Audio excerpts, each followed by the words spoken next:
The Young Lords Party in New York City. That's where he started. And I don't know that his activism started there. It probably started before Young Lords. He'll tell you about that. But we know his legendary reputation as having been one of the first members of the Young Lords Party, along with some other people who've been through here, like Felipe Luciano. And although he hasn't been through this more recent permutation of People's Organization for Progress, in the very early years of POP, we were also close to Brother Ramon Rivera, who was here in Newark, who had a branch of the Young Lords Party here in Newark, New Jersey, who worked closely with Brother Amiri Baraka. Juan Gonzalez was a columnist for the Daily News for several decades. He's an award-winning journalist. Is Pulitzer? Polk. George Polk. What's the other one? Polk Award. I got the two P's confused. Polk Award winner, award-winning journalist. He's the author of several books. His latest book is Reclaiming Gotham, and he's going to talk all about that tonight. So I want Ron to come up. Give him a big hand, y'all. Give him a big hand. Ron Gonzalez, give him a big hand. Long time in the movement.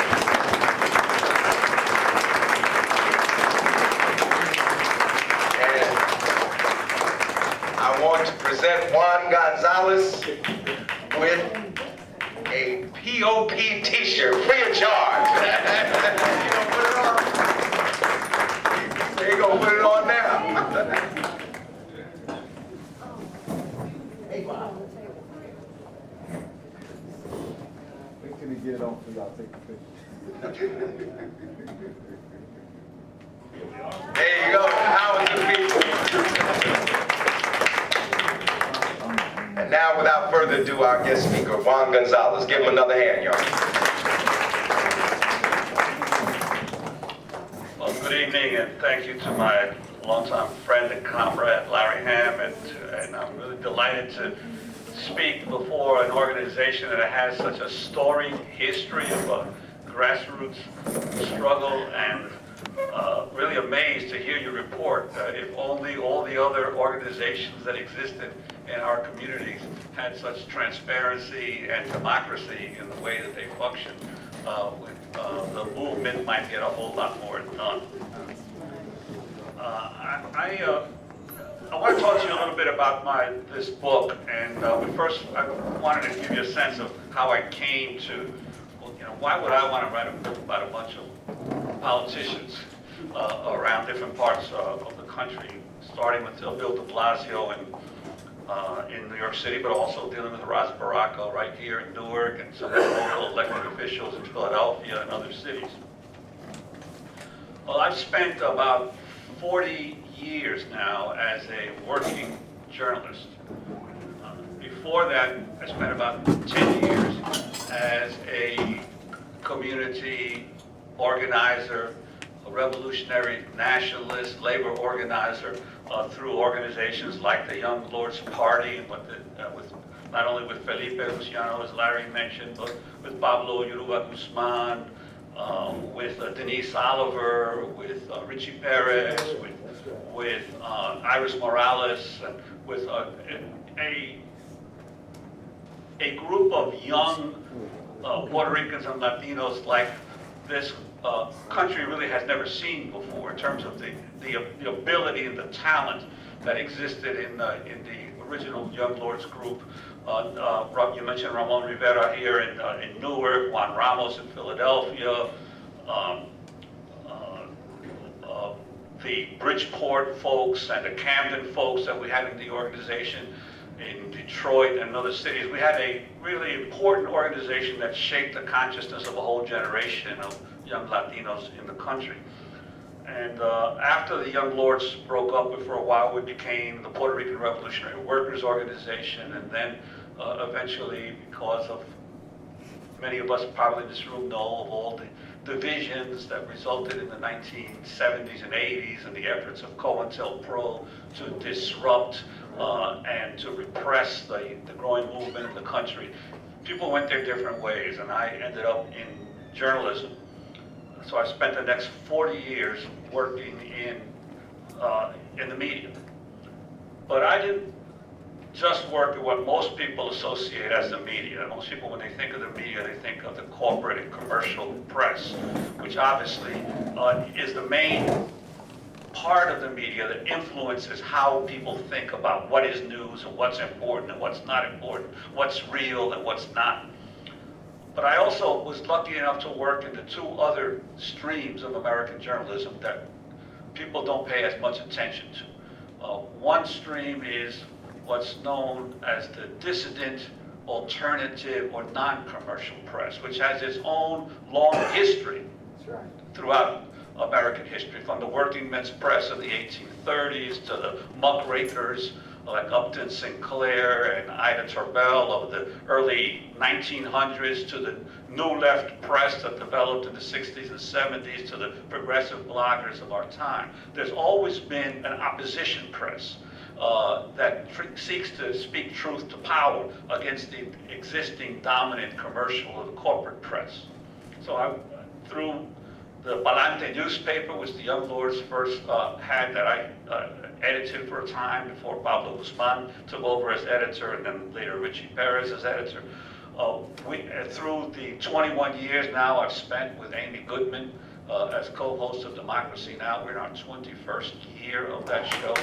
And it's grown to the point where we not only have 1,200 radio and television stations in the United States that pick up the program, but we have about 300 throughout Latin America, from Honduras to Guatemala to Argentina to all these other countries, community and radio stations that also play the Spanish language version of Democracy Now!, which we produce every day, entire Spanish language transcripts and dubs of the entire show, and then send them out to all these radio stations. So the alternative or dissident press, I've had the opportunity to work in through Palante newspaper, through Democracy Now! But I've also had the opportunity to work in the third stream of the American media that receives even less attention, which is the press of people of color. Because throughout American history, both the commercial and the corporate press and much of the dissident and opposition press systematically excluded African Americans and Latinos and Native Americans and Asian Americans from their own newsrooms, from telling the narratives of what was happening in the news. So all these groups were forced to develop their own presses. John Russwurm, Samuel Cornish, Freedom's Journal, March 1827, the first African American newspaper in the world, the lead editorial of their first edition. We wish to plead our own cause. Too long have others spoken for us. From the press and the pulpit, we have suffered much by being incorrectly represented. The lead editorial of the first African-American newspaper in the world. You could write that today, and it would still have the same kind of resonance. The Cherokee Phoenix, a year later, 1828, New Echota, Georgia, Elias Boudinot starts the first Native American newspaper in the world. The Cherokee didn't even have a written language until 1821, but within 6 years of creating their own written language, they were, not only did the entire Cherokee nation become literate in the new language, but they were producing their own Cherokee language newspaper, and they followed others by the Shawnee and by other Native American tribes. The first Spanish language newspapers in New Orleans in 1810, in Mississippi in 1826, in Philadelphia, Felix Varela, the great Cuban revolutionary, started a newspaper seeking the abolition of slavery in Cuba and independence of Cuba, but he wrote it from Philadelphia, El Habanero. And the first Chinese language newspaper in the world, Golden Hills News, in 1854 in San Francisco, followed by more than 25 Chinese language newspapers right here in the United States, including the first Chinese language daily newspaper. There was a Chinese language daily paper in the United States before there was a Chinese language daily paper in China. It was called the Sacramento Chinese Daily News in Sacramento, California in 1855. So there's a whole third stream of the press in America, which is the press of people of color. I've been lucky for many years. I edited a newspaper in Philadelphia, in the Puerto Rican community of Philadelphia, Enfoque Comunal, that tried to tell the story of what was going on in the Puerto Rican community of Philadelphia. So I've been lucky to work in all three streams of the press in America. And one of the things that's always astounded me is whether it's the commercial press, the dissident opposition press, or the press by people of color. The three operated almost independently of each other and sometimes even oblivious to each other's existence. The only way you can really understand how the press portrays America is when you look at the history of all these presses and what they have contributed to our understanding of what is news and what is race and class and the conflicts of the society. So at a certain point in my journalism career, I started trying to figure out, well, a short article here or a short column there doesn't really get to the bottom of the story. So I started trying to approach books. And they always say, write about what you know. So I started by writing about what I know best, which is the Latino community in the United States. And I wrote a book in 2000 called Harvest of Empire, A History of Latinos in America. And much to my surprise, it's become the best-selling introductory history to Latinos of the last 15 years. It's now used by over 200 colleges across the country as a required text. And so many young people now who are taking Latino studies, American studies courses in these colleges are learning the basic lessons that I tried to put forth in that book, which is that you really cannot understand why there was such a huge explosion of the Latino population in the United States after World War II and continuing to this day, unless you understand the role of the United States in Latin America. That in fact, the Latino population of the United States is the unintended harvest of the American empire. Wow. Because that is where all the major multinational corporations of the United States first start, in Latin America. And that in fact, it's not just the United States. The reason France is now confronting an immigration problem, as they see it, of so many Algerians and the Tunisians and Moroccans, is because those were the colonies of France. The reason why England confronts conflicts now because of all the Indians and the Pakistanis and the Jamaicans that are in England is because those were the colonies of England. And the reason why Germany confronts a growing population of Turkish immigrants is because when Germany tried to establish its own empire, it went into Turkey and other parts of the old Austro-Hungarian Empire. So that basically the third world started coming to the West after World War II, and they went precisely to those nations that had been their colonial masters, because those nations expected just to extract resources and extract wealth. But in the process, they impressed the colonial natives into their armies to fight World War I and II.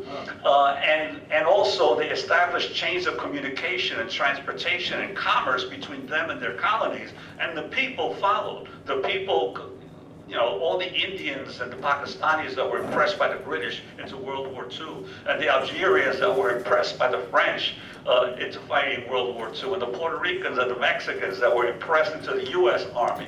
They said, hey, if we could fight for this country, why can't we go there and work in the country? So the mass migrations were a direct result, an unintended result of the colonial empires that the West established in the Third World. And so now all of these Western countries are trying to figure out, what are we going to do with all these people that are not part of what we believe to be the tradition or the religion or the language of France or of England or the United States? So that's what I tried to explain in Harvest of Empire. I then did a book called News for Older People, the epic story of race and the American media, where I went through the historical process of how race, the narrative of race, has been utilized by the media from the very beginning. the first newspaper in the United States was Public Occurrences in Boston, Massachusetts in 1690. Wow. The content of that newspaper was only 3 pages. Most of the content of that newspaper, the 5 articles out of about 8 articles in that newspaper, was information to the white settlers about what the barbaric Indians of the Massachusetts colony were up to. It was an intelligence sheet to the white settlers of how to better control the native populations. And throughout the colonial period, much of the content of the newspapers in the United States was either information to the white settlers about how to better keep control of the natives, or information about slave rebellions in the Caribbean, about violence of slaves in the South against their masters, or about a disorder by the free blacks of cities like Boston or New York or the North. So much of the content of our early press was really, had huge amounts of racial content, but it was all written by whites for whites. So the process of understanding how the press in America developed and how the images of racial narratives developed starts from the very beginning and runs up today to the internet age. So that's what I tried to do in News for Older People, explain how the system of news in America developed in terms of race and class. So this book is my third, my trilogy here. It's the third book where I try to examine a big topic that I know something about, and that is our cities. Okay, I'll be 70 years old next month. I've spent my entire life living in cities, being an activist in the inner cities and reporting about cities. I just bought a house. Got started as a professor in January of journalism at Rutgers, and so I bought a house in New Brunswick recently. My first time living in it's a city, but it's a suburban area outside of a major city. And so if there's one thing I know, it's how cities function, how local governments operate. I had the chance to cover the administrations of Frank Rizzo, Bill Green, and Wilson Good when I lived in Philadelphia. I was a reporter there, of Ed Koch, David Dinkins, Rudy Giuliani, Michael Bloomberg, and now Bill de Blasio in New York. And plus I've traveled to other cities to examine how their governments function. So I have a pretty good idea of how cities function, how urban policy operates. And around 2013, when this young, sort of progressive, former left-wing Sandinista supporter named Bill de Blasio was elected mayor of New York City, it was a complete shock and surprise to the people of the elite of that city. No one expected him to win. There were about 4 other candidates that had more money and more name recognition. Suddenly, out of nowhere, he comes and he runs away with the race. It wasn't even close. And he ended up in the general election getting like 70% of the vote. And his main message was that he was crusading against the tale of 2 cities, of a wealthy elite and the rest of the city of New York. He was campaigning against income inequality as the moral issue of our time. He was campaigning against the stop and frisk policies of the New York City Police Department, and he was vowing to end those policies and end the targeting of Black and Latino communities by the police department. And he won. He won by a huge margin. But one of the things that I began to see is that on the same day that Bill de Blasio won in New York City, a whole bunch of other people were winning elections in cities across the country with similar messages. Bill Peduto in Pittsburgh, Martin Walsh in Boston, Betsy Hodges in Minneapolis, Ed Murray in Seattle. Earlier that year, the most radical of them all, Chocó had captured the mayoralty of Jackson, Mississippi, the capital of Mississippi in the deepest part of the South. And a member of the Republic of New Africa, longtime revolutionary, had managed to win election as the mayor of that city. And then, of course, only a few months later, in early 2014, Ras Baraka, right here in Newark, wins the election. Again, not expected to win, at the head of a grassroots campaign. And then I started noticing all these city council people, young people, in Denver, in Austin, Texas, in Richmond, California, in Philadelphia, and all these other cities were winning elections on the same similar type of a program. So I said to myself, something is happening post the Great Recession and post Occupy. Something was happening in our cities that was fighting back and actually gaining levers of local government control against the federal governments and against the state governments that were captured or under the control of reactionary elements. And then when I started looking a little further, I realized it wasn't just the United States. In England, Sadiq Khan, the first Muslim mayor of London, right? London has a Muslim mayor, a progressive Muslim mayor. Anne Hidalgo, a socialist and environmentalist, captured the mayoralty of Paris. Aida Colau, a leader of Spanish homeowners who were being pushed out of their homes as a result of the mortgage crisis. She led a vast protest movement. She gets elected the mayor of Barcelona. Carmen Yulín Cruz, a young radical Puerto Rican, gets elected the mayor of San Juan. Well, a lot of these major cities of the West were suddenly electing radical left-wing type mayors. So I said, this is almost like a worldwide thing. And the same thing, their national governments and their regional governments were under right-wing control, but at the base, where the cities had become much more racially diverse, and where the class contradictions had sharpened, suddenly people were being elected to office. So I saw this as a potential for hope in a time of darkness when everything looks so dreary, and we see this phenomena of a Barack Obama replaced by a Donald Trump, that there's some hope and that the cities are actually the basis of hope now for political change. But then I tried to say to myself, well, what is it exactly that they're trying to do, these folks? What are they trying to change? And I think that's the important message of this book, which is that our cities for 70 or 80 years have been dominated and controlled by a policy that some sociologists have called the urban growth machine. That the elite of each of these cities believe, because remember, in a city, the most valuable thing in a city, most valuable commodity is the land, because there's a limited amount of land. And therefore, the only way you can expand in a city, land-wise, is up. You can't go out, because there's suburbs and there's a limit to the land, but more and more people keep coming in.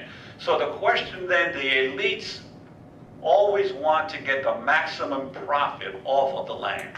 They want to build luxury housing, they want to build commercial developments, they want to build stadiums, they want to use land policy to assist that wealthy 1% of the real estate, the developers, and the banks, and the financing instruments. However, the people want the land for something else. They want it to improve their quality of life. They want expansion of their parks. They want better public schools. And so there's a constant battle. There has been a constant battle for decades between the proponents of the growth machine, and this is not a political party thing. The Democrats and the Republicans both get in bed with the growth machine, and the people who want the cities, the land to be used for their benefit. And what I realized is that there's three stages that have occurred in this development of the growth machine.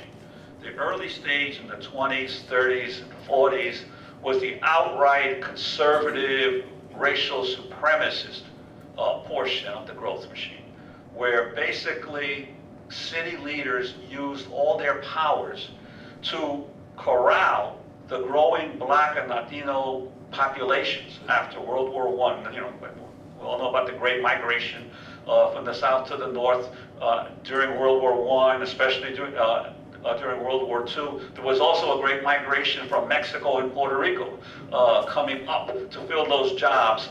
And so as the cities became increasingly Black and brown, the city leaders used things like zoning. They used things like racial covenants. At one point in the 1950s, 80% of all of the private housing in Chicago had a covenant in their deeds that the house could not be sold to an African American. Right? 80% as of 1950. In New York City, in Westchester County, Nassau County, all the housing developments that were built in the 40s and 50s all had racial covenants. Levittown, the largest housing development ever built in the United States, at one point had 70,000 people living in Levittown. Not a single Black person in the entire development, because every deed said you could not sell a house to a Black person. The same thing in Stuyvesant Town, the middle-income development that was built in the late 1940s by Metropolitan Life Insurance, right in the middle of Midtown Manhattan, 14th Street to 23rd Street.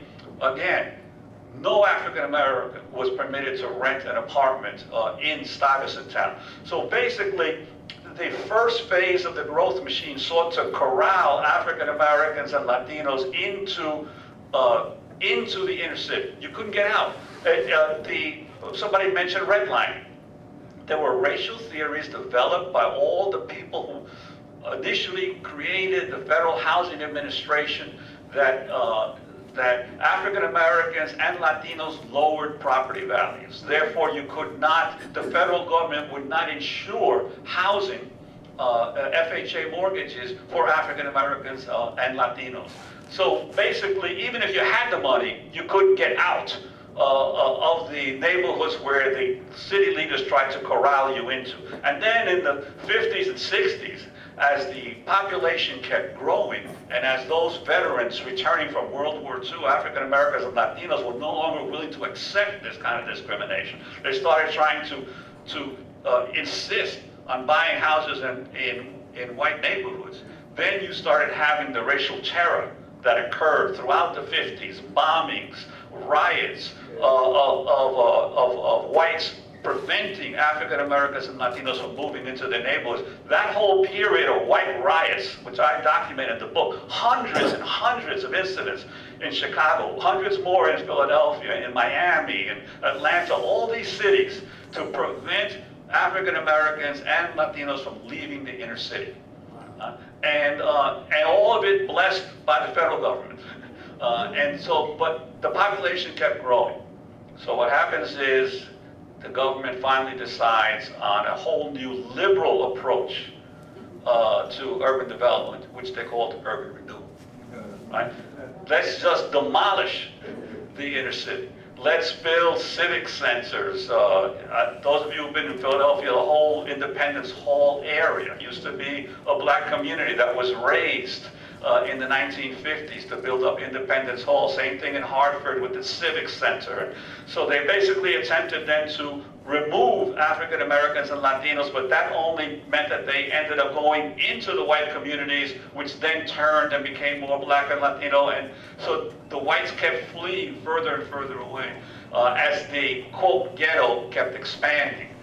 So basically what I try to say in the book is that there has been a consistent policy of the growth machine to engineer our cities along racial and class lines, supported by the federal government.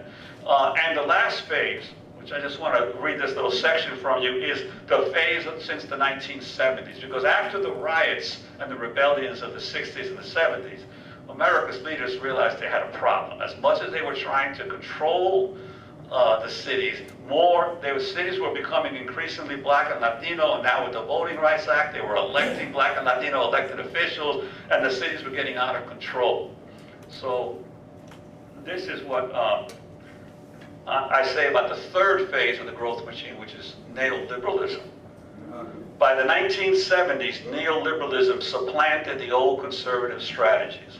No longer could government simply bulldoze entire communities with what civil rights leaders dubbed Negro or Hispanic removal.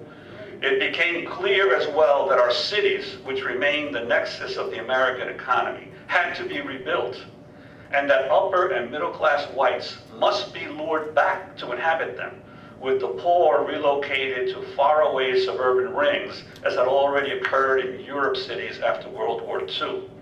Congress spelled that out in the 1974 Community Redevelopment Act, when it called for, quote, the spatial deconcentration of housing opportunities for persons of lower income and the revitalization of deteriorated neighborhoods.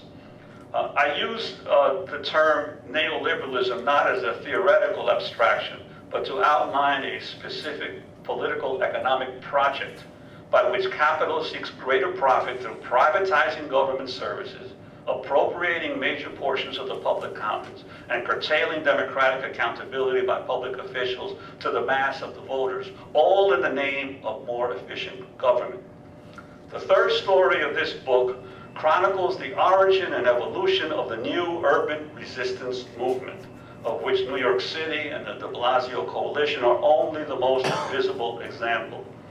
Decades of steady displacement of low-income residents from our major cities, along with the constant push to privatize the public commons, eventually gave rise to a sustained public revolt against the neoliberal version of the growth machine.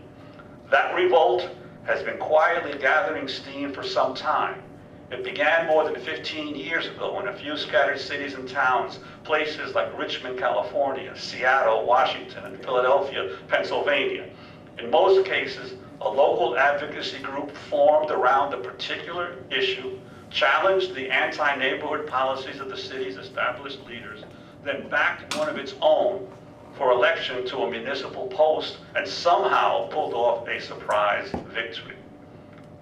At first, each victory appeared to be an isolated occurrence, a rare and unexpected achievement for progressives. Many thought it due to the particular circumstances of that town, or to the qualities of the individual upstart challenger, or to the weaknesses of the candidates he or she vanquished. It is only human nature, after all, to fix our gaze on what is immediately in front of us. But in doing so, we often fail to grasp the powerful forces operating in the background. Or so, as the old saying goes, we miss the forest for the trees. In the case of this new movement, it would take several years for even its key participants to realize they were part of something bigger. See, because movements, great social movements, don't hold a convention. They don't declare themselves and start. Almost all social movements start in one place with a small group of people who say we're not going to accept what's going on here and we're going to force change. And then most of the time they don't succeed, but every once in a while they do. And when they succeed, they suddenly start saying, oh, wait a second, 500 miles away, somebody else with our similar idea is doing the same thing. Oh, and look at that, over there in that city, they're doing the same thing. And then they start to try to communicate with each other. I spoke a year ago at NYU at a meeting that had invited the vice mayor of Barcelona, which has a very radical government.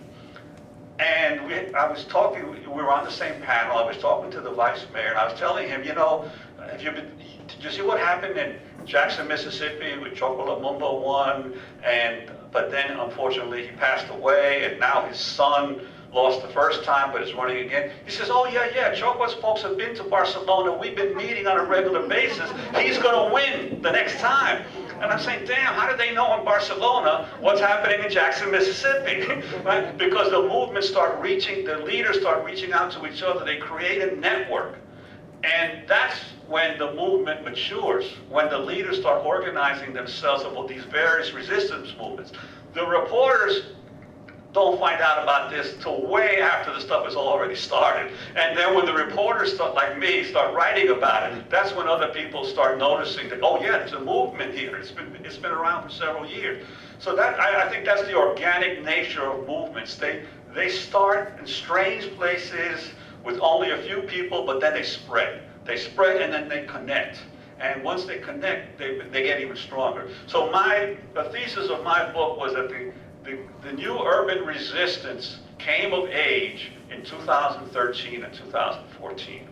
And as all of these mayors and city council members who had been fighting in the trenches for a while suddenly started to get a hold of the levers of power. And, you know, de Blasio is by no means the most radical of them. But because he has captured the levers of the largest local government, remember, New York City is not only the largest city in the United States, it's the center of world capitalism. Right? It's a city that employs 300,000 people directly. These are direct employees of the city. It's a city that has an $80 billion budget. That's bigger than most nations. Right? It's a huge apparatus. So for a relatively progressive person to be in charge of that city, that in and of itself is significant. But the fact that he's connected to all these other folks that are coming to office in all these other cities, I think that's significant. So I do have a little section in the book about your city, Newark, and the Ras Baraka phenomena. And I'm just going to read a couple of paragraphs from that and then leave it, and then I'll be willing to answer some questions.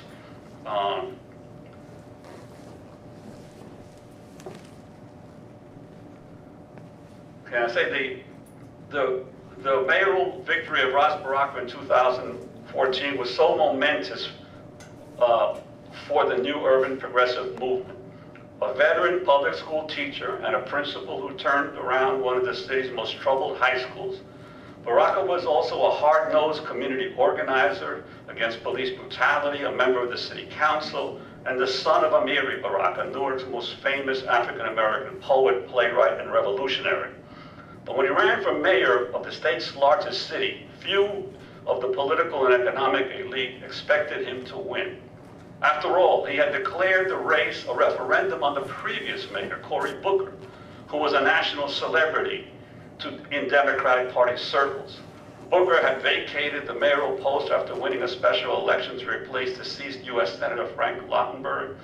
Charming and politically moderate, he had proved adept during 2 terms as mayor at garnering favorable press coverage, at using social media to advance his image as a technocrat and post-racial reformer, and as attracting a coterie of Wall Street executives and wealthy donors, many of whom envisioned him as the next Barack Obama. They included Facebook founder Mark Zuckerberg, who famously announced during a segment of the Oprah show in 2010 with Booker and New Jersey's Republican Governor Chris Christie at his side that he was donating $100 million to improve Newark's public schools. Mayor Booker's record in office, however, was far less glamorous. The annual number of homicides and other serious crimes in Newark had increased by the time he left office. Even as they declined in most other major cities, the public schools were in tatters after nearly 20 years of state-imposed control. And while Booker did foster new development in the city's business district, those projects also spurred gentrification. And then I go on to talk about the wasting of the money that Zuckerberg gave to the public schools and where all the money did and didn't go. Zuckerberg's donation and the fate of the city's public schools became a central issue in the mayoral race, with Baraka heading a movement of parents who demanded an end to state control of Newark schools and called for the resignation of Cammie Anderson, the education superintendent backed by Booker.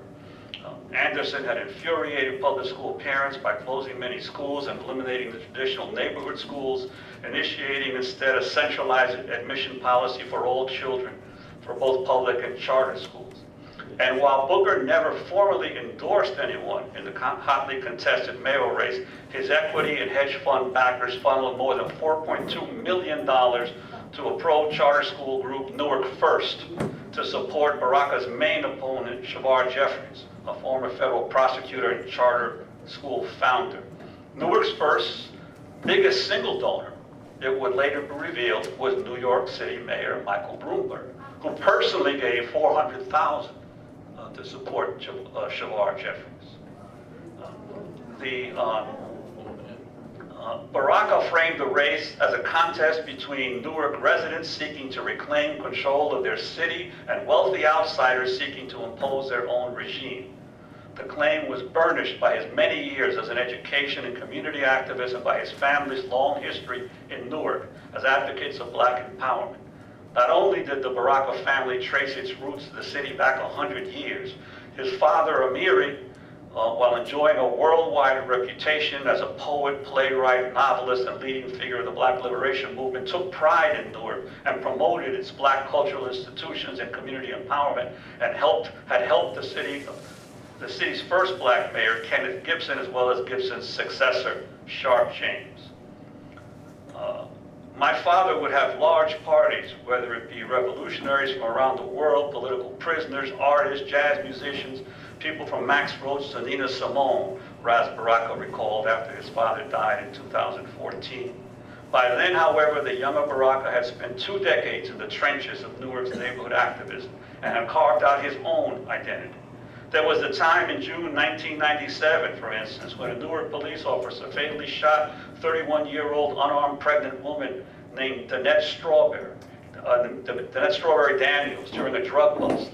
The incident provoked outrage in the city's black community and prompted Baraka, who was only 27 at the time, to spearhead a march by several hundred people to City Hall together with the Black NIA Force, a militant young group he had founded while he was a student at Howard University. Newark's police responded with threats of outright rebellion as hundreds of off-duty cops later staged a raucous counter-protest during which they shouted down Mayor Sharp James and chanted, "No justice, no police." A decade later, Baraka was named principal of the city's failing Central High School. Before long, he eliminated youth gangs that had plagued the school, extended the length of the school day, and sharply improved the state test scores and graduation rates, all while serving as a member of the Newark City Council. And then I go on to talk about some of the stuff that Baraka has and has not accomplished, because the thing we have to understand about all these progressive mayors is that sometimes they turn on you. Sometimes they don't do exactly what you think they should be doing. And sometimes you're right to criticize them. Sometimes you're just imagining what that political representative should do without you knowing the constraints in which they operate. Just because it's easy to criticize, it's hard to govern, especially in capitalist America when there are so many other forces determined to take you down. So sometimes these folks are right to maneuver in certain circumstances and to make compromises. Other times they're not, so they have to be constantly pushed and pressed by the grassroots movement that puts them in office. But to just assume that some of them are automatic sellouts because they don't do exactly what the movement wants them is kind of a, I don't want to call it infantile, but it's not a mature way to understand the growth of movements and how movements succeed. Because obviously there have been progressive movements in the past in the United States. There was a big radical progressive movement in the early 1900s that included progressive Republicans like Teddy Roosevelt and the Bull Moosers who were against monopolies, that included members of the Socialist Party. At one point, the Socialist Party had over 1,200 elected officials, including 79 mayors, socialists in the United States. There were socialist mayors of Milwaukee, of Buffalo, of other places. It included communists, so it included communists, socialists, farm labor Democrats who were populists who were against the railroads, the way the railroads were killing agriculture, and progressive Republicans. There was a broad alliance against monopoly. But gradually it fell apart. Some got co-opted into the Roosevelt New Deal, others fought among themselves and knocked each other down, and so the movement petered out. So that can happen. It can easily happen. The question is, how mature is the movement in understanding how to build alliances and maintain as much unity as possible? So that's what the book tries to do. It tries to look at urban America, the rise of de Blasio, the urban growth machine, and what the new resistance movement is trying to do, how it's trying to dismantle the neoliberal approach to government. I mean, one of my favorite examples is Nick Licata, who's this former SDS guy who eventually becomes elected. He lived in a commune in Seattle, like one of these hippie communes for years, for like 30, 40, he didn't, not just a couple of years, he lived in a hippie commune for 30, 40 years. And he eventually gets elected to the city council of Seattle. And he's such a maverick, such a radical, but he keeps getting reelected, and eventually he becomes the president of the city council. Well, Nick Licata kept fighting against more subsidies for sports stadiums, which obviously every city is constantly having to deal with. Well, at one point, the Seattle Supersonics were demanding huge subsidies from the city of Seattle for a new arena, right? And Licata was the president of the council. He refused to give it to them. The Supersonics said, if you don't give us these subsidies, we're leaving. Licata said, the city gave you subsidies 20 years ago. We haven't paid those off yet. And you want new subsidies for another arena? So he said, not only are we not going to give you subsidies, we want you to pay us back the money if you leave town. So that the money that you still owe on the last subsidies. So the Supersonics left town. They became the Oklahoma City Thunder, right? They moved to Oklahoma City. But before they left town, they had to pay Seattle back $54 million in money that was for their last subsidies. No one is claiming that Seattle is falling down because the Supersonics left town. In fact, Seattle is a thriving city right now. But they stood up to the blackmail of a major professional sports team and told them, go to hell. If we're not giving you any more money, you can pay for your own stadium, and if you don't like it, find some other place to go. And so that to me was a courageous act, and so Nick Licata became famous as the city councilman who drove the Supersonics out of Seattle, right? And but that's the kind of courage that you need in these local governments to be able to get things done. Anyway, so those are some of the stories I talk about in the book.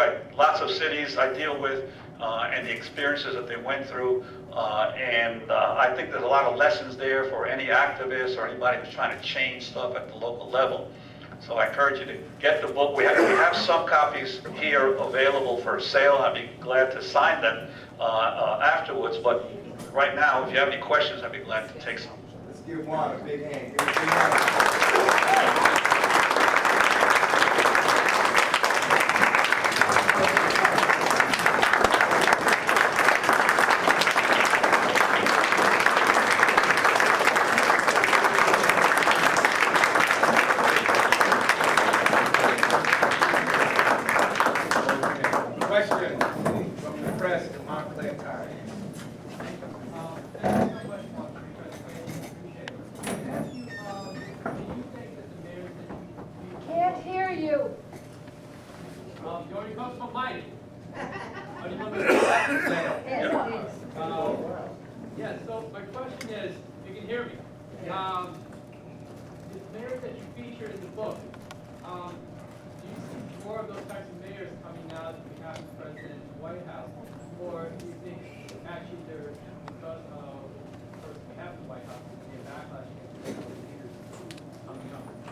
No, I think there's going to be more of them, and I think the collisions are going to get stronger.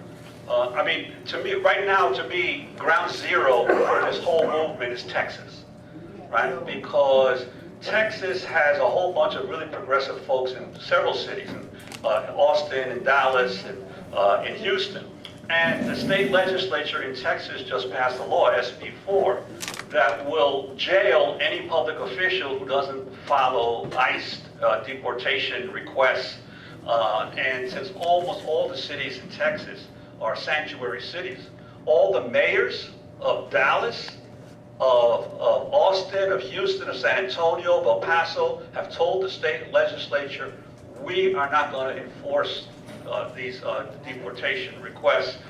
The police chiefs have said, all the police chiefs of the major cities have said, we think that this doesn't help our crime fighting if the undocumented are fearful of coming forward to talk to police about crime.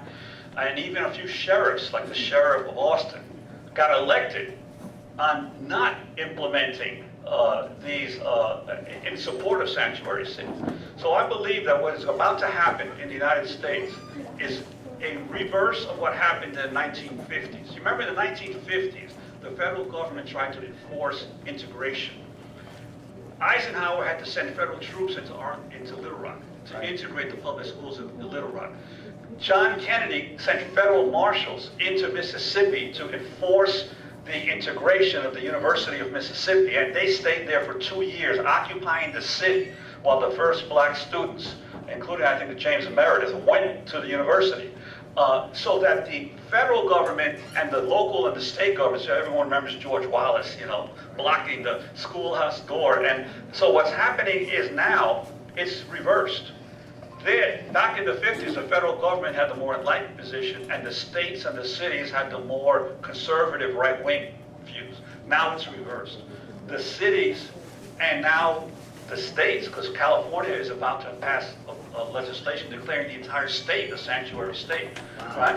So I think that the cities and maybe certainly California, maybe New York will declare themselves sanctuary states, and then the federal government will have to decide what it's going to do. Will it send in troops? Will it start arresting mayors and city council members and sheriffs to enforce its regulations, or will they back down? So I think that's where we're heading, a confrontation between the local governments and the national and the state governments, and it's furthest ahead in Texas right now. Marion and then Sharon. Questions only. Yes. My question is, in terms of the mayors that you profiled and reviewed and that kind of thing, was Harold Washington one of the mayors that you reviewed? Well, Harold Washington was definitely far ahead of his time, but he was in the 1980s. I'm only dealing with the latest upsurge, which is basically from about 2008, 9 to now. I'm dealing with the most recent. But there was during the period of the first wave of African American mayors and Latino mayors that came into office in the 70s and 80s, some really good mayors. There were some lousy ones. Like I covered Wilson Good. Wilson Good was the first African American mayor in Philadelphia, but he was a major disappointment. And to some degree, so was David Dinkins. But Harold Washington was a whole other thing. He was the real deal, and he was the real deal. And he was really building a progressive coalition, but unfortunately, it was cut short by his untimely death. Sharon. My question is about gentrification. I'd like to know where gentrification, how you think it fits in with your theory of cities, with your knowledge about how cities have changed and grown, like Harlem, Hoboken, Jersey City, and North. I mean, the rents are becoming really kind of high. I'll just say high. Well, this is the number one crisis in American cities right now. What's the purpose? What do you see as the reason? Well, because the growth machine wants to lure the middle class. Remember, in the 50s and 60s, the white upper middle classes went way out into the suburbs, right? And the cities were left basically just with African American Latino populations. Now, for the last 30, 40 years, there's been an attempt to bring whites back into the downtown area. To do that, You've got to clear out more and more of the rings around the central business district and create sort of enclaves, that were guarded enclaves where the white upper and middle class can feel safe. So that's what's happening. And I think charter schools are part of it, because the white middle class is not going to come back into the cities until they believe that the schools are schools that they want to put their children into. So I think that what's happening is there's a systematic effort to lure the white and upper class and middle class back into the cities and to push African Americans and Latinos into the suburbs. I mean, Nassau County and Westchester County, which used to be all white, are heavily black and Hispanic these days. Because of people who can't afford to live in New York City but still have to work there, are then moving into these suburban areas. And right now in New York City, 1/3 of all the renters in New York are paying more than 50% of their income for rent. 50%, 1/3 of them, right? So they're basically working to pay the landlord. If you're paying half of your gross income in rent, what do you have left for anything else? And this is happening in Seattle and Chicago. It's increasingly happening. It's going to be happening more in Newark and as you mentioned, Hoboken and Jersey City and all these cities. So the problem is that the federal government got out of low-cost housing. The last public housing built by the federal government was during the Nixon administration. Ever since then, everyone else has been tearing down public housing. There's been a housing crisis in America now for 50 years. No one is building low-cost housing. And so the only housing that gets built is luxury housing.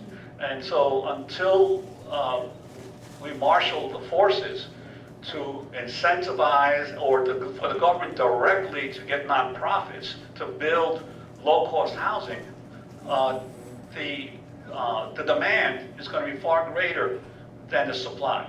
Because New York City, for instance, went from 8 million people in 2010, 8 million, which was an all-time high for the city, in 2010. 2015, it had 8.1 million.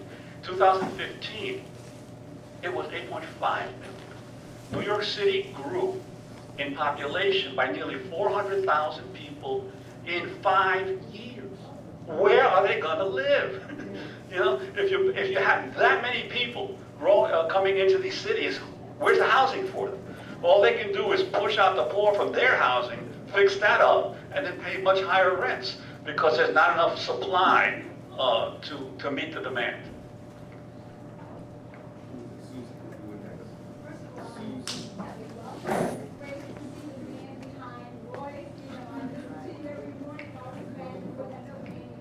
Yeah. Just taking a step back, WBGO had a very important program that was going on Tuesday of this week, and they were talking about they're really dire straits. So my first thing came to mind, like, what are going to happen to programs? Like, for instance, there's been something that happens in, there's been great discussion. What would happen to democracy now? And I heard you discuss this. Democracy now is doing pretty much very well. So I just want you to explain Repeat the question. Well, what's going to happen to WBAI with the financial problems that they have now? There's a How real that's going to impact. right now how that's going to impact democracy now. Well, the thing is that WBAI is part of 5 stations that are part of what's called the Pacifica Network. It's really the most radical, non-commercial radio network in the country. It just has BAI in New York, WPFW in Washington, KPFA in Berkeley, KPFK in Los Angeles, and KPFT in Houston, 5 stations. So Pacifica is where Democracy Now! Originally started, the Pacifica Network. But over the years, we also expanded to other stations as well. And so we're run on the Pacifica stations, but we also run a whole bunch of other stations as well. The problem that's happened with Pacifica is, first of all, they got into a very, very bad lease deal with the Empire State Building, which has the tower where they are transmitting. It was a terrible deal. Whoever negotiated it back about 10 years ago was either spoken something or didn't read the fine print, but they screwed up. And now they have not been able to raise the money to pay the rent. And now the Empire State Building owners, being the capitalists that they are saying, you owe us all this rent. I think it's $2 million, $2.5 million in rent. And we are going to go after your assets if you don't pay. So they're in court. I don't think that that is going to end well for Pacific, because it's a legal contract. It's going to be hard to get a judge to void the contract. So what does that mean? That means that Empire State will have to come after the assets of the network. The only assets that the network has is the 5 station licenses, which are actually worth a lot of money. I mean, you know, like WBAI is 99.5 on the FM dial. That's what's called prime real estate on the FM radio dial.